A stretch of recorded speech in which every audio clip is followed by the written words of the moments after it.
Assalamualaikum saudaraku, pagi yang berbahagia ini.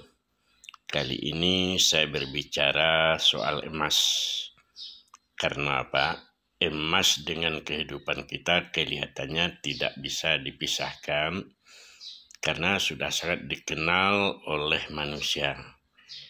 Kabarnya konon sudah dikenal sekitar 4.600 tahun sebelum Masehi, termasuk di Mesir, kemudian di India dan di Tiongkok, dan di Eropa, di Bulgaria, serta daerah lain, terutama Indonesia. Saudaraku, Marco Polo maupun Ibnu Battuta, dua pengembara yang tidak asing di dunia, singgah di Sumatera.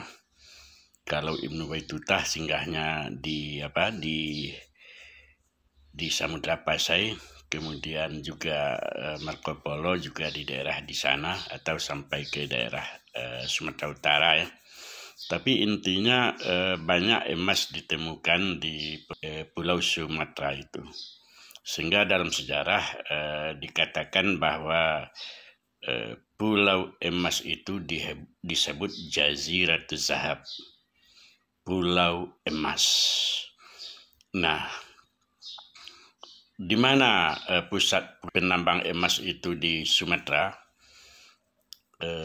Di antaranya yang dikenal di masa purba itu adalah di Sumatera Tengah, Jambi, Bengkulu, Sumatera Barat, dan tentu sebagian Riau. Nah, dan kalau sekarang daerah itu masih merupakan penghasil emas yang cukup banyak.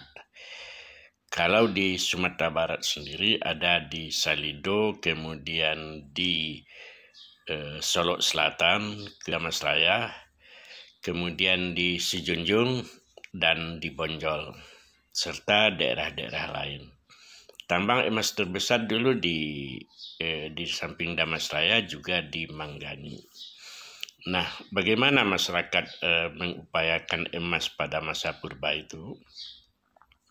Tentu dengan sangat tradisional. Karena emas itu didapat di sungai-sungai. Sungai-sungai yang airnya deras atau dalam bentuk bekuan di daerah di tepi-tepi sungai kecil. Maka emas itu mereka ayak, mereka pilah-pilahlah dengan namanya dulang.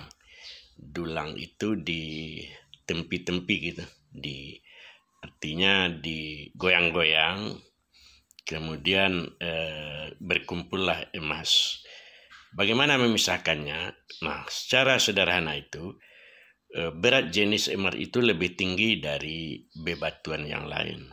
Akibatnya kalau ada pasir-pasir di sana atau batu-batuan kecil, maka emas akan berada di bawah. Sekarang tambang emas itu banyak diupayakan masyarakat, baik masih secara sederhana dengan mendulang itu, atau dengan mempergunakan beberapa alat yang masih tradisional. Apakah namanya itu gelondongan, kemudian mereka disiram dengan air, dan ada pula yang memakai dengan air raksa. Bagaimanapun saudaraku, penambang emas liar itu memang berbahaya juga. Kenapa? Karena mereka mempergunakan air raksa, kemudian menggali dengan mesin-mesin ekskavator. Akibatnya terjadilah kerusakan lingkungan. Di dalam Islam, mencari rezeki itu sangat dianjurkan. Berjalanlah kamu di atas bumi, kemudian carilah rezeki yang diberikan oleh Allah. Iza qudiya shalah min yaumil jum'ah fas'au ila zikrillah wa zarul bai'. Nah, ini. Jadi kita disuruh oleh Allah beribadah dalam kehidupan kita, termasuk sholat Jumat, kemudian bertebarkanlah kamu mencari rezeki. Bagaimana mencari rezeki itu? tentu kalau orang Minang disebut menggalas. Menggalas itu berjualan, kemudian mengolah tanah, bertanam, termasuk mengolah biji batu atau mineral. Biji batu atau mineral itu sekarang banyak contohnya, dan yang paling kuno itu kan bijian seperti besi, kemudian emas dan sebagainya. Sekarang ada nikel, ada macam-macam lah yang untungnya harganya mahal. Bagaimanapun saudaraku, bahwa rezeki yang diberikan oleh Allah jangan sampai merusak lingkungan alam. Zahirul fasadu fil barri wal bahri bima kasabat aydin nas. Nah, gini. Telah nyata kerusakan di bumi dan di lautan.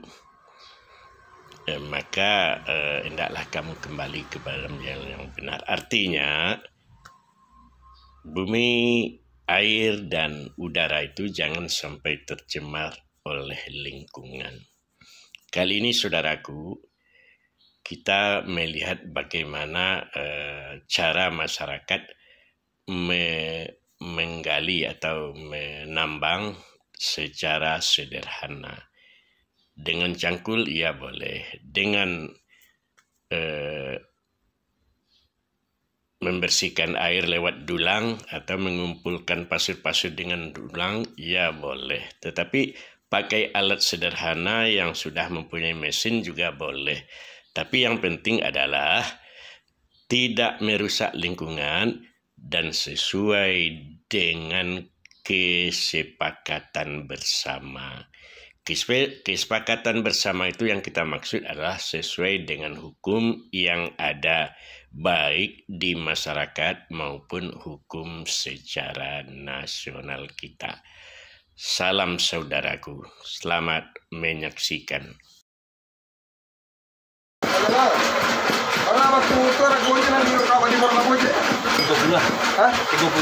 Oh iya.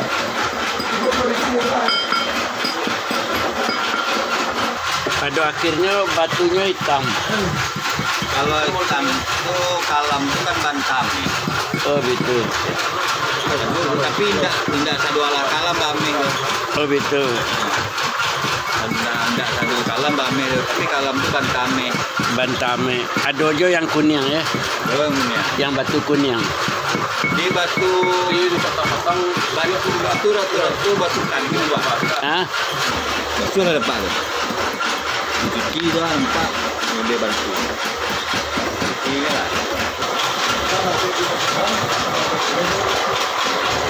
Oh iya nih, batunya kadu. Kadu namanya. Ya kadu, kalau itu garam. Garam betul.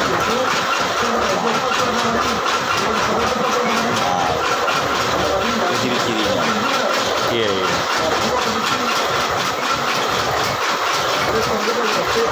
Ambo jen ndak ada nak untuk perbanding nanti itu kan alun bacari di Apo saya baru di Banda saya baru kan koinyo joko Contoh, ini ada batu putih ya, tapi batu putih itu ada nama sipenya mangaco. Iya. Kalau itu sipenya mangandem, batu mamadu. Iya. Jadi antara siko di mana banyak ya? Diprediksi sama. Oh. Jadi warna putih hitam kok tidak menentukan mana ada. Biasanya kalau orang profesional nanti Damasraya dulu tuh jual apanya? Dulang. Dulang tuh modeko aja ya?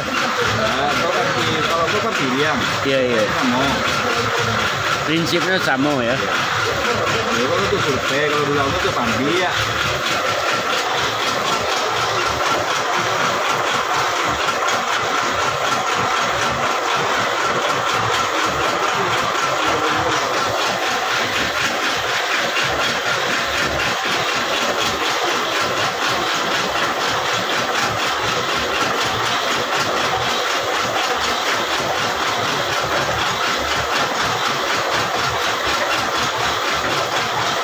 Nggak rame semingkai. Yang kecil. Dan mana tak nampak, mata pun tak nampak. Ini apa?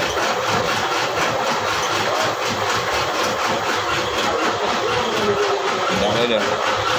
Jalannya. Kalau ini tak jalan ya. Anyang saja ya. Ini yang.